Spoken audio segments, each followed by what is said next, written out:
Doctor గారు, కాళ్ళకు దురదలు చాలా ఉన్నాయి. గోకుతుంటే బ్లీడింగ్ అవుతుంది. దీని గురించి చెప్పండి ప్లీజ్ అని చెప్పేసి పెట్టారండి కామెంట్గా.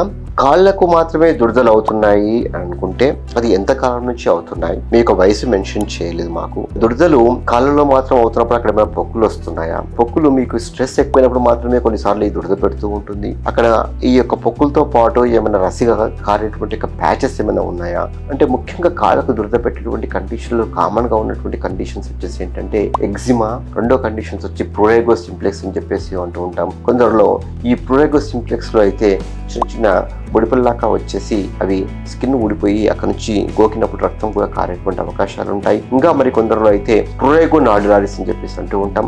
ప్రోరేగో నాడ్యులారిస్ అంటే ఏంటంటే ఇవి చిన్న గడ్డల మాదిరిగా తయారవుతూ ఉంటాయి. గడ్డలు స్ట్రెస్ ఎక్కువైనప్పుడు ఈ యొక్క ప్రోరేగో నాడ్యులారిస్ లీజన్స్ కూడా చాలా ఎక్కువగా అవుతూ ఉంటాయి. సో ఆ గడ్డల్లో నుంచి దురద పెట్టేసి విపరీతమైనటువంటి దురద ఉంటుంది. సో మీరు వర్క్లో ఉన్నప్పుడు ప్రశాంతంగా ఉంటారు. రెస్ట్ తీసుకుందామని ఇంటికి వచ్చినప్పుడు మాత్రమే ఇక దురద అనేటువంటిది స్టార్ట్ అవుతూ ఉంటుంది అనమాట. సో దాన్ని ప్రోరేగో నాడ్యులారిస్ అని చెప్పేసి అంటూ ఉంటాం. అంతేకాకుండా ఈ యొక్క స్ట్రెస్ వల్ల కూడా ఇది పెరిగేటువంటి అవకాశం ఉంటుంది. అందుకే ఒకసారి మిమ్మల్ని ఎగ్జామిన్ చేసిన తర్వాత అసలు మీకు ఎలాంటి సమస్య ఉందో తెలుసుకున్న తర్వాత మాత్రమే మనం దానికి ట్రీట్మెంట్ ఇవ్వడం అనేటువంటిది జరుగుతూ ఉంటుంది.